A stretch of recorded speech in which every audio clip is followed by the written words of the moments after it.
एक महिला अपने उस बेटे को लेने के लिए एक छोटे से गांव में लौटी जिसे उसने बचपन में ही छोड़ दिया था। 17 साल तक वह दिखाई नहीं दी। 17 साल तक उसने कोई फोन नहीं किया और इस पूरे समय के दौरान उस बच्चे की दादी, फटी हुई हथेली वाली एक महिला जो गांव के चौक पर गरम कचौरी बेचती थी, ने उसे अकेले पाला, बिना किसी मदद के, बिना शिकायत किए और बिना किसी से कुछ मांगे। उसकी दादी ने उसे बचपन से ही पाला। जो कुछ भी उनके पास था उसी से, आस्था के साथ और उन हाथों से जिन्होंने उसे कभी नहीं छोड़ा जब तक कि उसकी माँ विदेश से उसे लेने नहीं लौटी। एक माँ अपने बच्चे को एक सुबह बिना कोई संदेश छोड़े क्यों छोड़ देगी? उस गांव से दूर उन 17 सालों में क्या हुआ और उस दादी ने उस बच्चे के जन्म की रात से क्या रहस्य खामोशी से अपने भीतर छुपा रखा था? क्योंकि जब उस छोटी सी मिट्टी की रसोई में सच्चाई सामने आई तो उस लड़के ने उस महिला से जो उसे छोड़ गई थी कुछ ऐसा कहा जिसे उस गांव में कोई नहीं भूलेगा। लेकिन उस दिन क्या हुआ यह समझने के लिए हमें शुरुआत में लौटना होगा। एक कच्ची गली के अंत में एक मिट्टी के घर में एक महिला के पास जो सुबह 4 बजे उठती थी और एक ऐसे बच्चे के पास जो यह जाने बिना बड़ा हुआ कि उसका पूरा जीवन एक रहस्य पर बना था। एक गांव में जो इतना छोटा है कि ज्यादातर नक्शों पर भी दिखाई नहीं देता। दिन सूरज उगने से पहले शुरू होता है और उस मिट्टी के घर में एक कच्ची गली के अंत में जहां हवा हमेशा धूल उड़ाती है, दिन और भी पहले शुरू होता है। राधा दादी 72 साल की हैं। वह हर दिन की तरह सुबह 4 बजे उठती हैं जब से उन्हें याद है। सबसे पहले वह लकड़ी का चूल्हा जलाती हैं, फिर पानी गर्म करती हैं, फिर वह उस कचौरी के लिए आटा तैयार करना शुरू करती हैं जिसे वह हर सुबह गांव के चौक पर बेचती हैं। उनके हाथ अपने आप चलते हैं। इतने सालों से वे वही काम कर रहे हैं कि उन्हें अब किसी मार्गदर्शन की आवश्यकता नहीं है। वे आटे का हिस्सा बन गए हैं। यहाँ परेलक बनाने की अगर आ है, इसकी कारकर्दे हैं। उस पुरानी रसोई का हिस्सा बन गए हैं जहां धुआं दीवारों की दरारों से रिश्ता है और बाहर निकलने का रास्ता नहीं ढूंढ पाता। अर्जुन 17 साल का है। वह अपनी दादी के कमरे के बगल में एक छोटे से कमरे में सोता है जो बस एक पुराने रंग के पर्दे से अलग किया गया है। हर सुबह जब वह चूल्हे में लकड़ी की आवाज सुनता है तो वह बिना किसी के कहे उठ जाता है। वह एक बाल्टी के ठंडे पानी से अपना चेहरा धोता है, अपनी घिसी हुई चप्पलें पहनता है और उनकी मदद करने निकल पड़ता है। वह बड़े बड़े बर्तन चौक तक ले जाता है। हमेशा की तरह उसी पेड़ के नीचे दुकान लगाता है और पहले ग्राहक आने तक उनके साथ रहता है। फिर वह स्कूल जाता है। शाम को जब वह लौटता है तो जो भी ठीक करने लायक होता है वह ठीक करता है। एक दरवाजा जो ठीक से बंद नहीं होता, एक टपक जो हफ्तों से गिर रहा है, आंगन की बाड़ जहां राधा कुछ मकई के पौधे ऐसे रखती हैं जैसे वे उनकी सबसे कीमती चीज हों। दिन के अंत में दोनों घर के बाहर बैठ जाते हैं। राधा अपने हाथों में माला लिए खामोशी से प्रार्थना करती हैं। अर्जुन आसमान देखता है और कुछ नहीं कहता। उन्हें ज्यादा बात करने की जरूरत नहीं पड़ती। उन्हें कभी जरूरत नहीं पड़ी।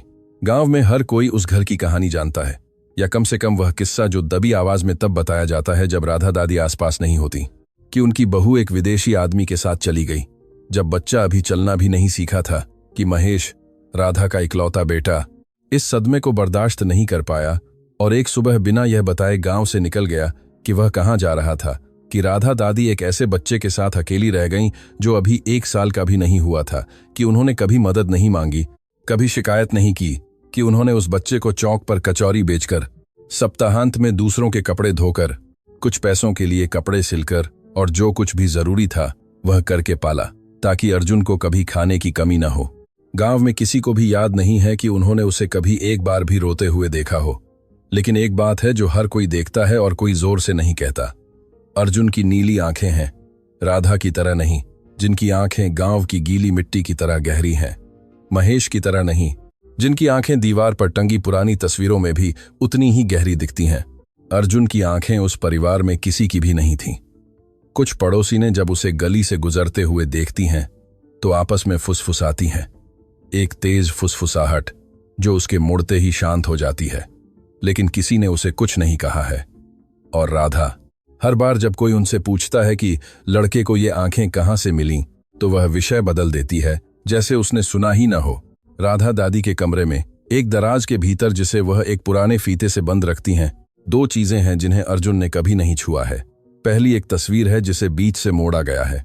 एक तरफ महेश दिखता है, युवा, मूंछों वाला, एक ऐसे आदमी की तरह मुस्कुरा रहा है जिसे लगता है कि जिंदगी उसके साथ अच्छी होने वाली है।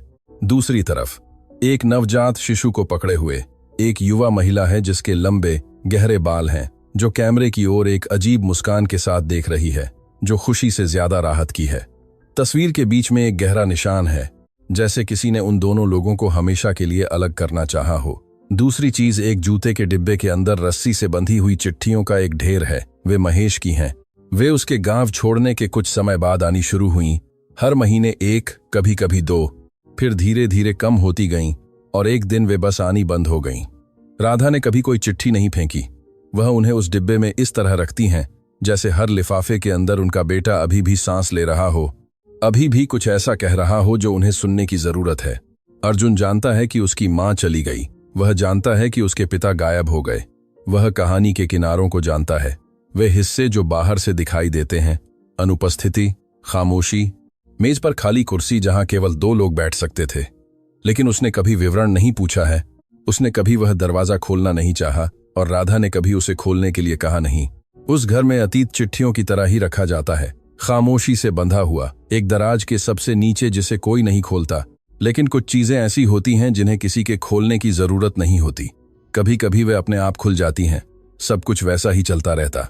सुबह कचौरी, चौक का रास्ता, स्कूल, शामें खामोशी में, सब कुछ वैसा ही चलता रहता जैसा 17 सालों से चल रहा था।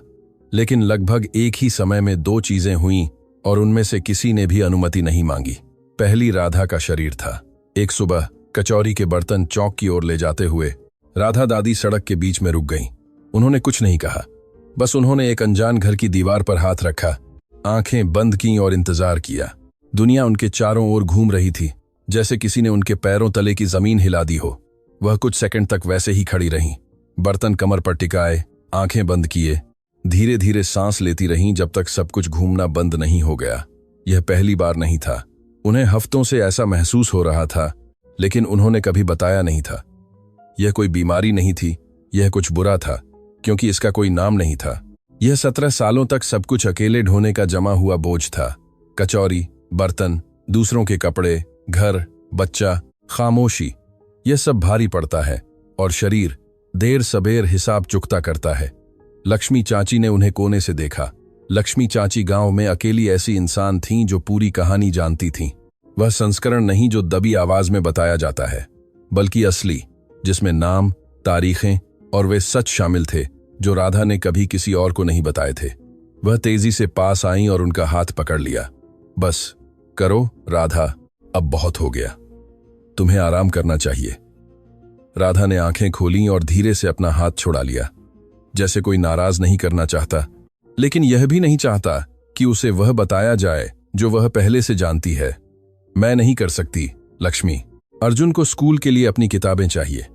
कचौरी अपने आप नहीं बनती। लक्ष्मी ने जोर नहीं दिया। वह राधा को 40 साल से अधिक समय से जानती थी और जानती थी कि उनसे बहस करना उनके मिट्टी के घर की दीवार से बहस करने जैसा था।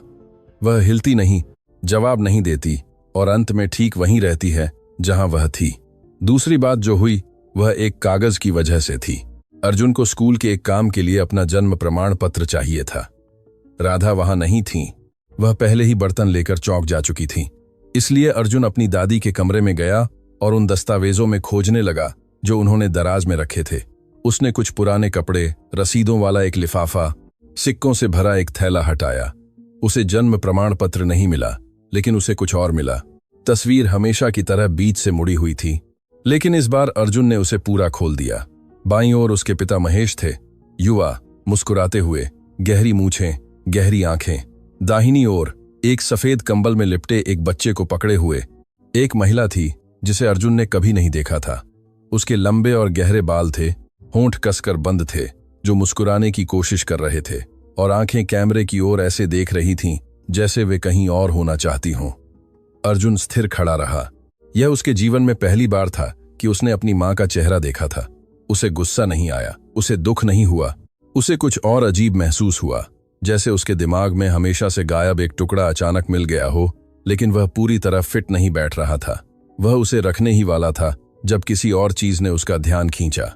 तस्वीर के बगल में, उसी दराज के अंदर, एक पुराना जूते का डिब्बा था। उसने उसे खोला। अंदर हमेशा की तरह उसी रस्सी से बंधी हुई चिट्ठियां थीं, लेकिन इस बार अर्जुन ने उन्हें वहीं नहीं छोड़ा जहां वे थीं। उसने गांठ खोली और पहली चिट्ठी खोली। लिखावट उसके पिता की थी। कांपती हुई, कसी हुई, जैसे हर शब्द लिखने में उन्हें बहुत मेहनत करनी पड़ी हो। माँ, बच्चे का ख्याल रखना, मैं वहां नहीं रह सकता, मुझे माफ कर देना। उसने एक और खोली। वही लहजा, वही टूटे हुए शब्द, एक ऐसे आदमी के जो नहीं जानता था कि वह कैसा महसूस कर रहा है। मुझे नहीं पता कि मैं कब वापस आ पाऊंगा। अर्जुन से कहना कि मैं उससे प्यार करता हूं, उससे कहना कि मैंने उसे उसके लिए नहीं छोड़ा। उसने ढेर की आखिरी चिट्ठी खोली। वह बाकी की तुलना में छोटी थी, लिखावट अधिक ढीली थी, जैसे महेश ने अब शब्दों को अच्छा दिखाने की कोशिश करना छोड़ दिया हो। उससे कहना कि उसके पिता ने उससे प्यार किया, हालांकि वह पर्याप्त नहीं था। उसके बाद और कोई चिट्ठी नहीं थी। डिब्बे का बाकी हिस्सा खाली था, केवल ढीली रस्सी और एक खामोशी जिसमें पुराने कागज की गंध थी। अर्जुन ने सब कुछ ठीक वहीं रख दिया जहां वह था। उसने दराज बंद की, कमरे से बाहर निकला। जब राधा उस शाम चौक से लौटी तो उसने कुछ नहीं कहा। वह हमेशा की तरह उनके बगल में बैठ गया। उन्होंने हमेशा की तरह साथ में खाना खाया और हमेशा की तरह सोने के लिए विदा हुए। लेकिन उसकी आंखों के पीछे कुछ बदल गया था। राधा ने इसे महसूस किया। उन्होंने पूछा नहीं। उस हफ्ते अपनी दादी को बिना बताए अर्जुन लक्ष्मी चाची को खोजने गया। उसे वह अपने आंगन में धूप में कपड़े सुखाती मिली। लक्ष्मी चाची, मैं आपसे कुछ पूछना चाहता हूं। लक्ष्मी ने कपड़े बाल्टी में रख दिए और उसे ध्यान से देखा। यह इस पर निर्भर करता है कि क्या है मेरे बच्चे। अर्जुन ने सीधे बात की। मेरी मां के बारे में मैं जानना चाहता हूं कि क्या हुआ। लक्ष्मी कुछ सेकंड के लिए चुप रहीं। उन्होंने उसे ऐसे देखा जैसे उसे नाप रही हों, जैसे यह सोच रही हों कि क्या वह लड़का अब इतना बड़ा हो गया था कि वह जो मांग रहा था उसे संभाल सके। उन्होंने बात बदलने की कोशिश की। उन्होंने कहा कि यह उसकी दादी की बात है, कि वह ऐसी नहीं थी जो किसी और की बातें बताती फिरें। लेकिन अर्जुन हिला नहीं। वह वहीं खड़ा रहा, अपनी नीली आंखों से उसे घूरता हुआ इंतजार कर रहा था। और लक्ष्मी, जो कभी लंबी खामोशी को बर्दाश्त नहीं कर पाती थी, उन्होंने वह सब बता दिया जो वह सालों से छुपा रही थी। तेरी माँ एक विदेशी आदमी के साथ चली गई और तेरी दादी को कुछ महीनों के बच्चे के साथ छोड़ गई। तेरी दादी एक पूरे साल तक सोई नहीं। उन्होंने और कुछ नहीं कहा। जरूरत नहीं पड़ी। अर्जुन ने धीरे से सिर हिलाया, जैसे वह अंदर ही अंदर पहले से जानता हो, जैसे उसे केवल किसी के द्वारा जोर से कहने की जरूरत थी ताकि वह सच हो जाए। वह मुड़ा और एक भी शब्द कहे बिना अपने घर वापस चला गया। जब वह पहुंचा तो उसने राधा को पीछे के आंगन में एक धातु की बाल्टी में हाथ से कपड़े धोते हुए पाया। उनके हाथ सूजे हुए और लाल थे। साबुन का पानी उनकी बाहों से बह रहा था और वह किसी ऐसे व्यक्ति की धीमी गति से हिल रही थी जो इतने सालों से वही काम कर रहा हो, बिना किसी के यह बताए कि वह रुक सकती है। अर्जुन ने कुछ नहीं कहा, बस वह पास गया, बाल्टी से गीले कपड़े लिए और उनके बगल में तार पर सुखाने लगा। राधा ने उसे तिरछी नजर से देखा। उन्होंने उसके चेहरे पर कुछ अलग देखा, कुछ ऐसा जो उस सुबह वहां नहीं था। लेकिन उन्होंने पूछा नहीं। उस घर में महत्वपूर्ण सवाल हाथों से पूछे जाते हैं, मुंह से नहीं। 3 दिन बाद एक चिट्ठी आई, गांव से नहीं, किसी करीबी रिश्तेदार से नहीं। लिफाफे पर अमेरिका के टिकट लगे थे और वह राधा देवी के नाम पर था। एक गोल, सावधानी भरी महिला की लिखावट में, जैसे कोई चाहता हो कि चिट्ठी अच्छी दिखे। राधा को वह तब मिली जब अर्जुन स्कूल में था। उन्होंने रसोई में अकेली खड़ी बुझे हुए चूल्हे के बगल में उसे खोला। उन्होंने धीरे धीरे पढ़ा। अंत तक पहुंचने से पहले ही उनके हाथ कांपने लगे। उन्होंने चिट्ठी मोड़ी, उसे रसोई के दराज में रख दिया और एक पल के लिए दीवार की ओर देखती रहीं, जैसे वह कुछ ऐसा देख रही हो जो केवल वही देख सकती थी। उस रात 17 सालों में पहली बार राधा दादी ने दाल जला दी। अर्जुन ने इसे महसूस किया। उसने कुछ नहीं कहा, लेकिन जब वह बिना शिकायत किए जली हुई दाल खाने बैठा तो राधा को अपना चेहरा चूल्हे की ओर मोड़ना पड़ा ताकि वह यह न देखे कि उनकी आंखों में क्या था। कुछ आने वाला था। राधा यह जानती थी और इसे रोकने के लिए कुछ नहीं कर सकती थी। एक मंगलवार सुबह वह आ गई। शहर की नंबर प्लेट वाली एक किराए की ग्रे वैन गांव के प्रवेश द्वार पर रुकी, जिससे धूल का एक बादल उठा जिसे शांत होने में समय लगा। उसमें से 38 साल की एक महिला उतरी जो गांव के किसी भी व्यक्ति या किसी भी चीज जैसी नहीं दिखती थी।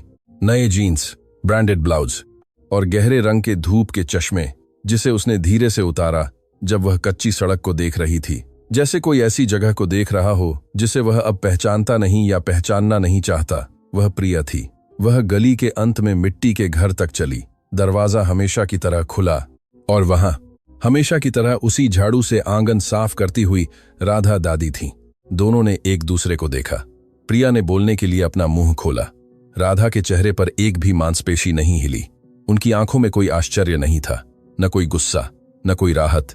बस किसी ऐसे व्यक्ति की स्थिर नजर थी जो दिनों से कुछ ऐसा आने का इंतजार कर रहा हो जो वह नहीं चाहती थी। प्रिया ने पहले बात की। उसने कहा कि वह बदल गई थी, कि अमेरिका में जीवन ने उसे बहुत दुख दिया था, कि 17 सालों में एक भी दिन ऐसा नहीं था जब उसने अपने बेटे के बारे में न सोचा हो, कि उसे पछतावा था, कि वह माफी मांगने आई थी। शब्द तेजी से निकल रहे थे, एक के बाद एक, जैसे उसने उन्हें कई बार शीशे के सामने दोहराया हो। राधा ने एक शब्द कहे बिना सब कुछ सुना। दोनों हाथों से झाड़ू पर टिकी हुई थीं, जैसे उन्हें खड़े रहने के लिए इसकी जरूरत हो। जब प्रिया बात कर चुकी तो राधा ने केवल एक बार धीरे से बिना किसी भाव के सिर हिलाया और घर में प्रवेश कर गईं। उन्होंने उसे पानी नहीं दिया, उन्होंने उसे अंदर आने के लिए नहीं कहा, लेकिन उन्होंने दरवाजा भी बंद नहीं किया। उस शाम अर्जुन स्कूल से आया और बाहर खड़ी ग्रे वैन को देखा।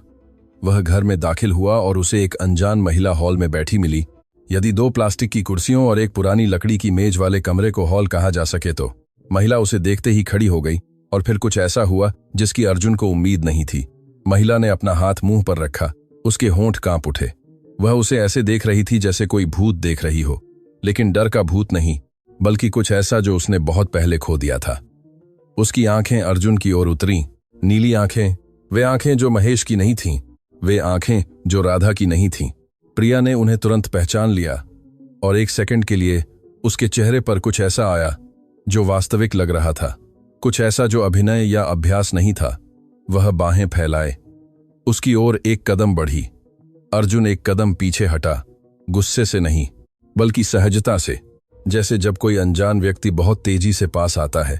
उसने अपनी दादी की ओर देखा, स्पष्टीकरण की तलाश में। राधा रसोई के दरवाजे के बगल में खड़ी थीं, एप्रन पहने हुए और हाथ सामने जुड़े हुए थे। उन्होंने उसकी आंखों में देखा और 3 शब्द कहे जिसने सब कुछ बदल दिया, यह प्रिया है, तुम्हारी मां। अगले दिन गांव में पिछले कई सालों में सबसे अजीब थे। प्रिया गांव के इकलौते छोटे गेस्ट हाउस में रुक गई। एक कमरे में पंखा और एक चरमराहट वाली चारपाई थी, और वह हर सुबह मिट्टी के घर में आने लगी। वह हमेशा कुछ न कुछ लाती थी। पहले दिन एक नया सेलफोन था जिसे अर्जुन ने केवल गांव की दुकान के टेलीविजन पर देखा था। दूसरे दिन कुछ सफेद आयातित जूते थे जो ऐसे चमक रहे थे जैसे वे किसी और ग्रह से आए हों। फिर कपड़े आए, एक बैग, अंग्रेजी अक्षरों वाली एक टोपी। प्रिया बाहर की दुनिया के बारे में ऐसे बात करती थी जैसे वह एक उपहार हो जो अर्जुन का इंतजार कर रहा हो। वह बड़े शहरों की कहानियां सुनाती थी, उन नौकरियों की जिनमें डॉलर में पैसे मिलते थे, उन स्कूलों की जहां सब कुछ मुफ्त था और कमरों में एयर कंडीशनर थे। वह ऐसे आत्मविश्वास से बात करती थी जो अच्छा लगता था, जो सही लगता था, जैसे एक सुंदर कागज में लिपटा वादा हो। गांव में बातें होने लगीं। कुछ पड़ोसी ने कहती थीं कि प्रिया पश्चाताप के साथ लौटी है, कि लोग बदलते हैं, कि उसे एक और मौका देना चाहिए। दूसरी, जैसे लक्ष्मी चाची, कुछ नहीं कहती थीं, लेकिन अपने होंठ इस तरह भींचती थीं जो किसी भी शब्द से ज्यादा कहता था। लक्ष्मी प्रिया को जानती थीं, वह ऐसी बातें जानती थीं जो बाकी नहीं जानते थे, और उन्हें वह पसंद नहीं आ रहा था जो वह देख रही थी। अर्जुन उन उपहारों से चकाचौंध नहीं हुआ। वह सेलफोन को बिना छुए मेज पर छोड़ देता था। वह हमेशा की तरह अपनी पुरानी चप्पलें ही पहनता था। लेकिन एक रात जब वे तीनों घर के बाहर बैठे थे, राधा अपनी कुर्सी पर, अर्जुन सीढ़ियों पर, प्रिया एक उधार की कुर्सी पर। प्रिया ने कुछ ऐसा कहा जो अर्जुन के अंदर एक धीमी चाकू की तरह घुस गया। तेरी दादी ने तुझे वह सब दिया जो वह दे सकती थी अर्जुन। कोई नहीं कहता कि नहीं, लेकिन वह अब थक चुकी है। उसके हाथ देख, वह अब और नहीं कर सकती। मैं तुझे वह दे सकती हूं जो वह नहीं दे सकती। राधा ने कोई प्रतिक्रिया नहीं दी। वह अपने हाथों में माला लिए बैठी रहीं, अंधेरी गली की ओर देखती रहीं जैसे उन्होंने सुना ही ना हो, लेकिन उन्होंने हर शब्द सुना। उस रात घर के अंदर अर्जुन रसोई के दरवाजे पर खड़ा रहा। राधा को अगले दिन की कचौरी के लिए आटा तैयार करते हुए देख रहा था। उसने उनके हाथों को देखा, उन्हें वास्तव में देखा जैसे पहली बार। उनकी उंगलियों के जोड़ फटे हुए थे, जोड़ों पर सूजन थी, नसें एक पुराने पेड़ की जड़ों की तरह उभरी हुई थीं। वे धीरे धीरे हिल रहे थे, उंगलियों को आटे में ऐसे डुबो रहे थे जैसे वह अब ताकत नहीं बल्कि आदत हो। और अपने जीवन में पहली बार अर्जुन ने कुछ ऐसा महसूस किया जो उसने पहले कभी नहीं किया था, अपराधबोध। किसी ऐसी चीज के लिए नहीं जो उसने की थी, बल्कि किसी ऐसी चीज के लिए जो वह था। एक बोझ, एक भार जिसे वह 72 साल की महिला 17 सालों से अकेले उठा रही थी, बिना एक बार भी शिकायत किए। और प्रिया ने जानबूझकर यह विचार बोया था, जैसे उपजाऊ जमीन में एक बीज। वह जानती थी कि कहाँ चोट करनी है। उस रात अर्जुन सो नहीं पाया। राधा ने उसे अपने कमरे से सुना, आते जाते कदमों की आवाज, चरमराहट वाली चारपाई की आवाज, लंबी खामोशी जो तब आती है जब कोई अपने दिमाग के लिए बहुत बड़ी बात सोच रहा होता है। राधा ने अपने हाथों में माला कसकर पकड़ी और धीमी आवाज में प्रार्थना की। लेकिन उस रात उन्होंने भगवान से वह नहीं मांगा जिसकी कोई उम्मीद करेगा। उन्होंने अर्जुन के रहने की प्रार्थना नहीं की। उन्होंने प्रार्थना की कि वह वही चुने जो उसके लिए सबसे अच्छा हो, भले ही वह उन्हें तोड़ दे। अर्जुन 3 और दिनों तक रुका रहा, इससे पहले कि उसके अंदर कुछ टूट गया। वह कोई चीख नहीं थी, कोई दरवाजा पीटना नहीं था। वह उससे भी कहीं अधिक शांत था। एक शाम प्रिया के अपने अभ्यास की मुस्कान और हमेशा के वादों के साथ घर से जाने के बाद अर्जुन रसोई में राधा के सामने बैठ गया और उन्हें एक ऐसे तरीके से देखा जिसे वह नहीं जानती थी। उन नीली आंखों में कोई गुस्सा नहीं था, कुछ बुरा था, एक ऐसी बड़ी जरूरत जो अब अंदर नहीं समा सकती थी। दादी, मुझे सच जानना है। राधा ने हाथ हिलाना बंद कर दिया। वह हर रात की तरह रोटियां बनाने के लिए आटा गूंथ रही थी। आटा उनके हाथों के बीच में वहीं रह गया, इंतजार कर रहा था। कौन सा सच? मेरे बच्चे, सब कुछ। मेरी मां क्यों चली गई? मेरे पिता क्यों चले गए? क्योंकि 17 सालों में किसी ने मुझे कुछ नहीं बताया। राधा ने उसे देर तक देखा। उन्होंने उन नीली आंखों को देखा जो उनके साथ तब से थीं जब वे एक ऐसे बच्चे की आंखें थीं जो आधी रात को रोता था। और वह समझ गईं कि वह सब और नहीं छुपा सकती जो उन्होंने जीवन भर छुपाया था। उन्होंने अपने हाथ एप्रन से पोंछे, कुर्सी खींची, वही लकड़ी की कुर्सी जिस पर उन्होंने उसे तब दूध पिलाया था जब वह 3 महीने का भी नहीं था। और वह धीरे से बैठ गईं, जैसे जो कुछ वह कहने वाली थीं उसका बोझ शुरू करने से पहले ही उनकी पीठ झुका रहा हो। और 17 सालों में पहली बार राधा दादी ने कहानी खोली। उन्होंने बताया कि प्रिया गांव में तब आई थी जब वह 20 साल की थी, कि महेश को उससे वैसे ही प्यार हो गया था जैसे युवा पुरुषों को होता है। अचानक, बिना सोचे समझे, पूरे शरीर से, कि उन्होंने जल्दी शादी कर ली, कि शुरुआत में सब कुछ ठीक लग रहा था, कि प्रिया शांत थी लेकिन दयालु थी और राधा ने उसे एक बेटी की तरह प्यार करने की कोशिश की। हालांकि उस महिला में कुछ ऐसा था जो कभी पूरी तरह फिट नहीं बैठता था।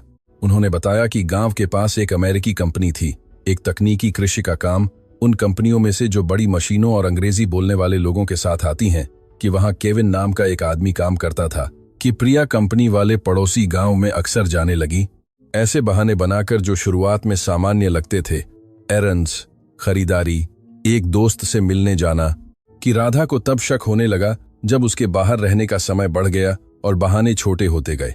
उन्होंने बताया कि एक शाम राधा पड़ोसी गांव में कुछ कचौरी देने गईं जो उन्हें ऑर्डर की गई थी। कि एक पीछे की गली से गुजरते हुए उन्होंने प्रिया को एक ऊंचे, गोरे, नीली आंखों वाले आदमी के साथ एक दरवाजे से बाहर आते देखा। कि उन्हें और देखने की जरूरत नहीं पड़ी, कि उनके पेट में एक गांठ पड़ गई जो कभी नहीं खुली। उन्होंने बताया कि उन्होंने महेश को कुछ नहीं कहा, कि उन्होंने कई बार सोचा कि ऐसी रातें थीं जब वह मुंह खोलने ही वाली थीं, लेकिन हर बार जब वह अपने बेटे को काम से लौटते हुए और प्रिया के बगल में बैठे हुए देखती थीं, उस आदमी के चेहरे के साथ जिसे लगता है कि उसका जीवन पूरा है, तो वह नहीं कर पाती थी। उनमें उसकी दुनिया तोड़ने की हिम्मत नहीं थी। उन्होंने बताया कि एक दिन रसोई में जब दोनों खामोशी से रात का खाना बना रही थीं, राधा ने नजर उठाई और प्रिया की आंखों से मिली। उन्होंने कुछ नहीं कहा, जरूरत नहीं पड़ी, नजर ने सब कुछ कह दिया। और प्रिया ने उसी पल समझा कि राधा जानती थी, कि वह महीनों से जानती थी, कि हर बार जब वे साथ में मेज पर बैठती थीं, हर बार जब राधा उसे कोई प्लेट देती थी या उसे शुभ रात्रि कहती थी, तो वह उस सच को खामोशी से अपने भीतर लिए हुए करती थी। उस रात से प्रिया ने फिर कभी राधा की आंखों में नहीं देखा। उन्होंने बताया कि जब बच्चा पैदा हुआ तो राधा ने उसे अस्पताल में पहली बार गोद में लिया और उसकी आंखों में देखा, नीली आंखें, वे आंखें जो महेश की नहीं थीं, वे आंखें जो उस परिवार में किसी की नहीं थीं। और उसी पल राधा ने कुछ ऐसा समझा जिसने उनके दिल को 2 टुकड़ों में तोड़ दिया। वह बच्चा उनके बेटे का नहीं हो सकता था, वह केविन हार्पर का बेटा हो सकता था। लेकिन उन्होंने यह भी बताया कि उसी रात जब बच्चा उनकी बाहों में सो रहा था और महेश अस्पताल की कुर्सी पर खर्राटे ले रहा था, राधा ने एक ऐसा निर्णय लिया जो कभी नहीं बदला। वह बच्चा उनका पोता था। वह कहीं से भी आया हो, उसमें किसी का भी खून हो, उन्होंने उसे सोते हुए देखा और जाना कि वह उनका है। उन्हें और कुछ नहीं चाहिए था। उन्होंने बताया कि कुछ हफ्तों बाद एक सुबह प्रिया ने बच्चे को रसोई के पालने में सोता हुआ छोड़ दिया। एक कार में एक सूटकेस रखा जो बाहर इंजन चालू करके उसका इंतजार कर रही थी और चली गई, बिना कोई संदेश छोड़े, बिना कोई स्पष्टीकरण छोड़े, पीछे मुड़े बिना। वह केविन हार्पर के साथ चली गई और फिर कभी फोन नहीं किया। राधा हमेशा मानती थी कि प्रिया दो कारणों से गई थी, क्योंकि केविन ने उसे अपने साथ जाने के लिए मना लिया था और क्योंकि वह उस महिला के साथ एक ही छत के नीचे रहना बर्दाश्त नहीं कर पा रही थी जो उसके रहस्य को जानती थी। उन्होंने बताया कि महेश को भोर में बच्चा रसोई में अकेला मिला, कि बच्चे के रोने की आवाज ने उसे जगाया, कि उसने प्रिया को पूरे घर में, आंगन में, गली में ढूंढा, कि जब उसे समझ आया कि क्या हुआ था तो वह पालने के बगल में रसोई के फर्श पर बैठ गया और तब तक नहीं उठा जब तक राधा नहीं आई और बच्चे को उसके पास से नहीं हटाया।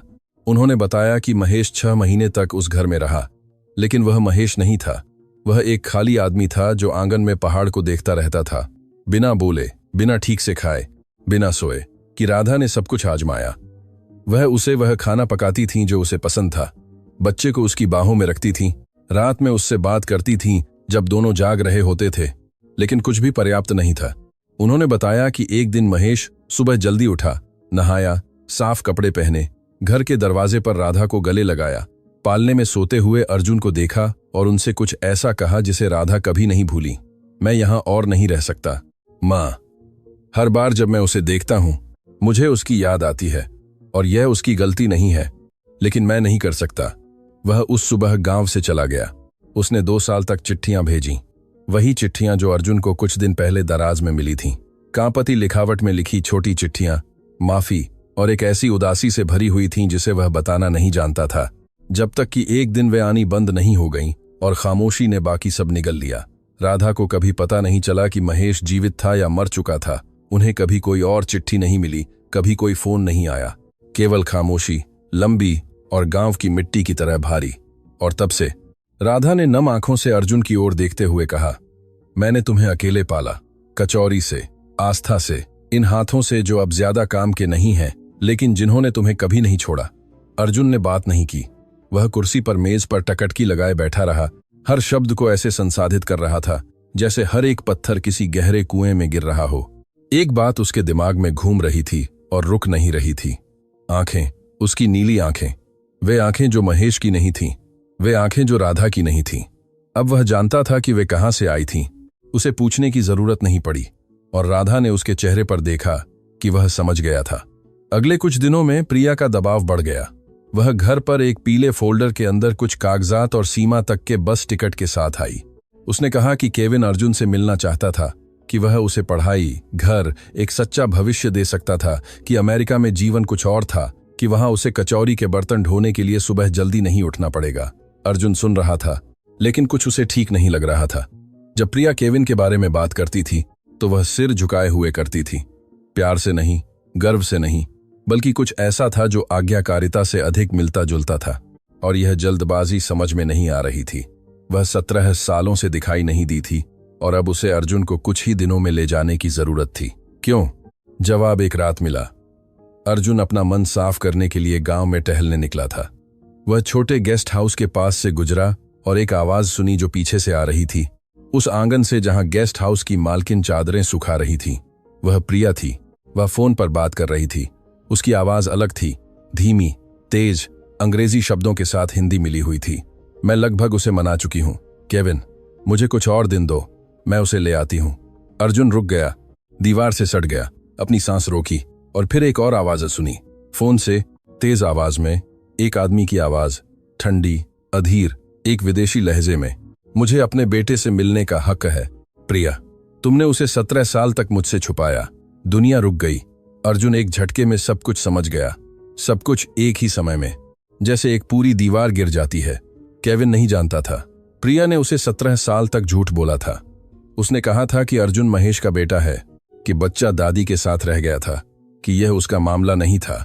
जब तक कि एक दिन उन दोनों के बीच एक भयंकर झगड़े के बीच, उन झगड़ों में से जहां शब्द दिमाग के उन्हें रोकने से पहले ही निकल जाते हैं, प्रिया ने उसे सच चिल्लाकर बताया। उसने उसे बताया कि भारत में वह बच्चा उसका बेटा था। उसने यह गुस्से में कहा था, ईमानदारी से नहीं, एक चोट की तरह, एक कबूलनामे की तरह नहीं, और उसके बाद उन शब्दों को वापस लेने का कोई तरीका नहीं था। केविन ने उसे माफ नहीं किया, बच्चे के लिए नहीं, झूठ के लिए, 17 साल के झूठ के लिए, और उसने उससे अपने बेटे को खोजने के लिए कहा। प्रिया प्यार के लिए नहीं लौटी थी, पश्चाताप के लिए नहीं लौटी थी। वह इसलिए नहीं लौटी थी क्योंकि उसे उस बच्चे की याद आती थी जिसे उसने एक सुबह पालने में छोड़ दिया था। वह इसलिए लौटी थी क्योंकि केविन ने उसे आदेश दिया था, क्योंकि 17 साल के झूठ के बाद उसे एक कर्ज चुकाना था, और उस कर्ज का एक नाम था। अर्जुन खामोशी से घर वापस चला।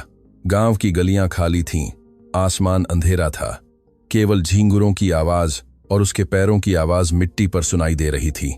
जब वह पहुंचा तो उसने राधा दादी को रसोई में अंधेरे में बैठी पाया।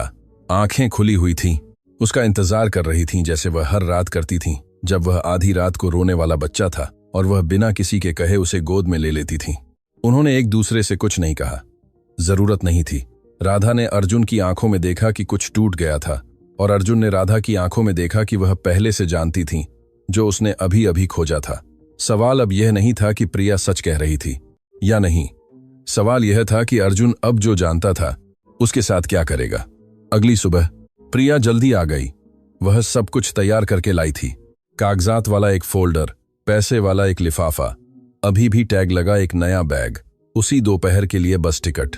वह मिट्टी के घर में ऐसे दाखिल हुई जैसे कोई जल्दबाजी में सौदा तय करने आता है, एक अभ्यास की मुस्कान के साथ, किसी ऐसे व्यक्ति के आत्मविश्वास के साथ जिसे लगता है कि वह पहले ही जीत चुका है।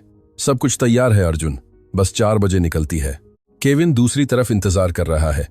राधा रसोई में खामोशी से बैठी थीं, एप्रन पहने हुए, हाथ गोद में, पीठ पुरानी कुर्सी की पीठ से सीधी टिकाई हुई। उन्होंने कुछ भी रोकने की कोशिश नहीं की, उन्होंने विनती नहीं की, वह नहीं रोईं। वह केवल अर्जुन को उसी भाव से देख रही थीं जो 17 साल पहले था।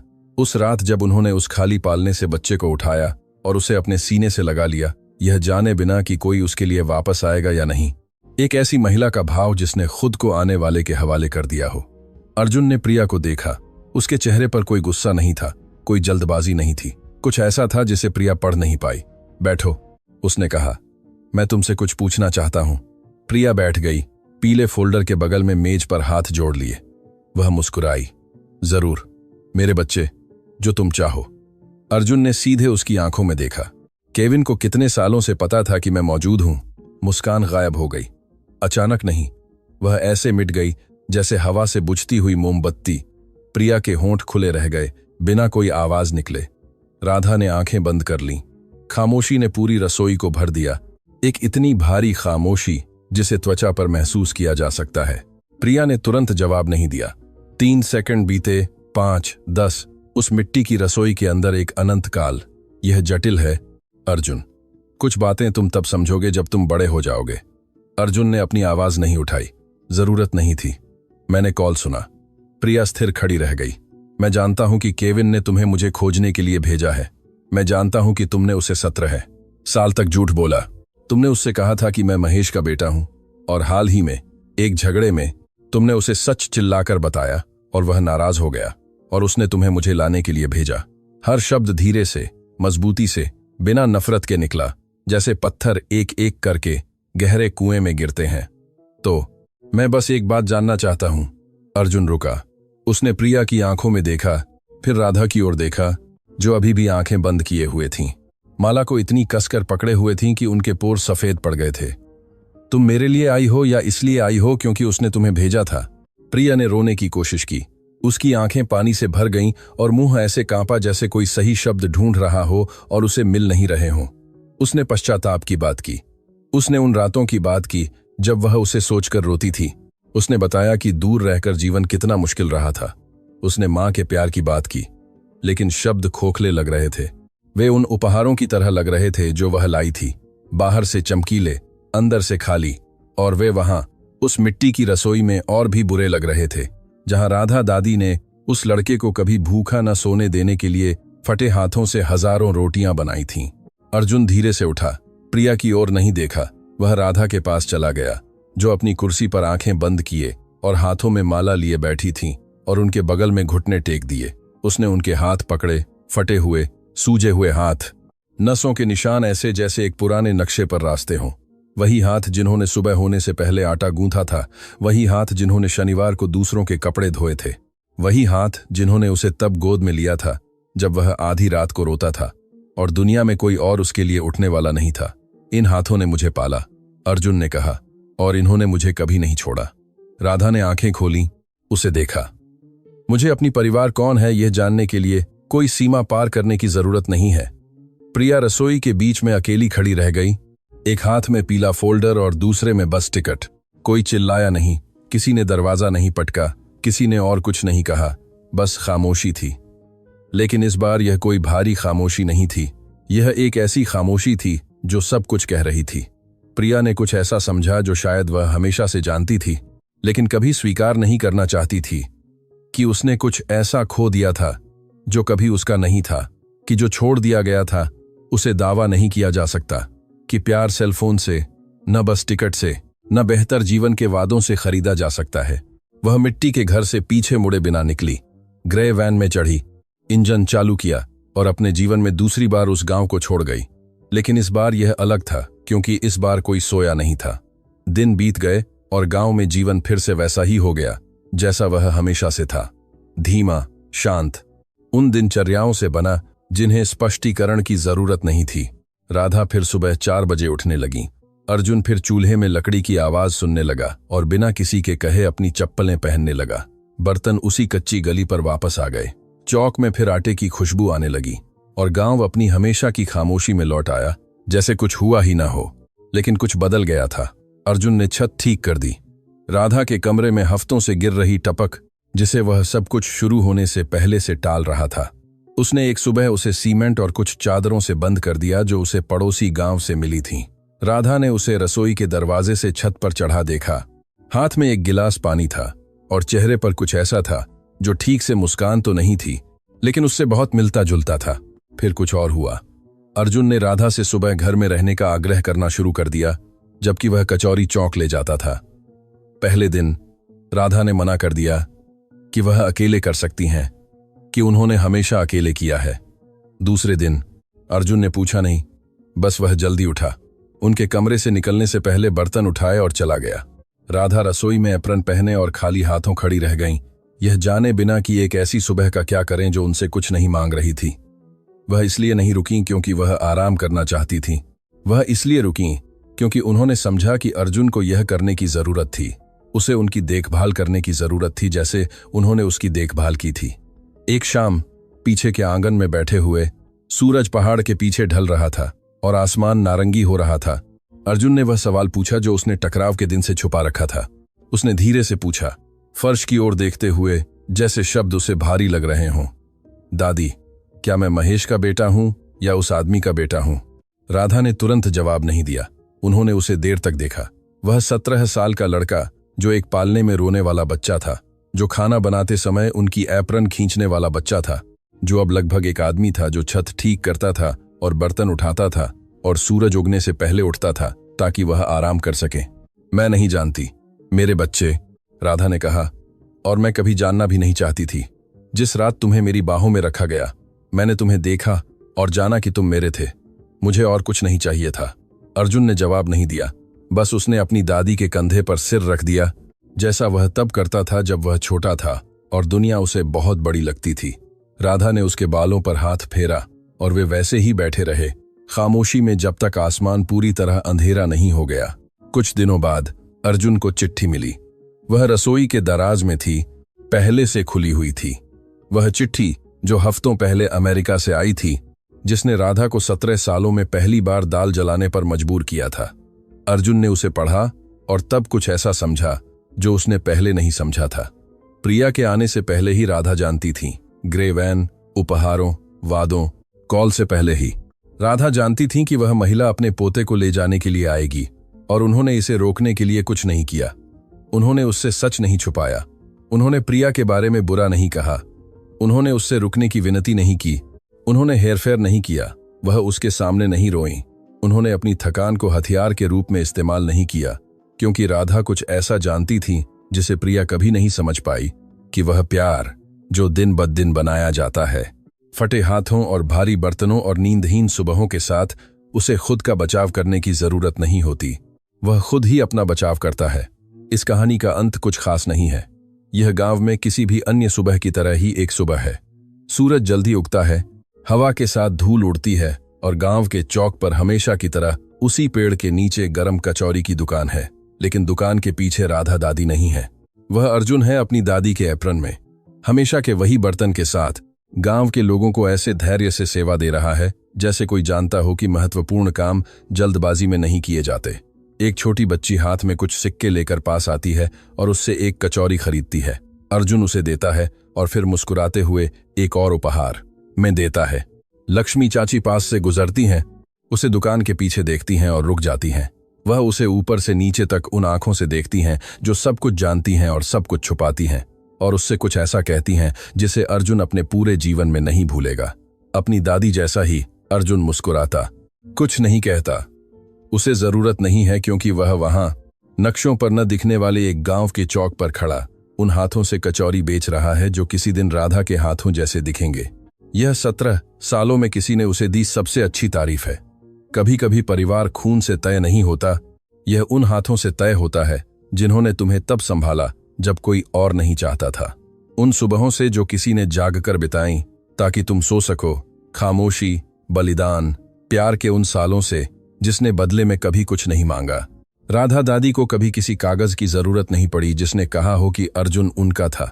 उन्हें पहली रात से ही पता था, और अर्जुन को जब चुनना पड़ा तो उसे भी पता था। अगर इस कहानी ने आपके दिल को छुआ है तो अपना नाम और आप हमें कहां से सुन रहे हैं एक टिप्पणी छोड़ें, लाइक करें, ताकि अधिक लोग राधा दादी की कहानी जान सकें। और अगर आपने अभी तक सब्सक्राइब नहीं किया है तो अगली कहानी न चूकने के लिए सब्सक्राइब करें। जल्द ही मिलते हैं।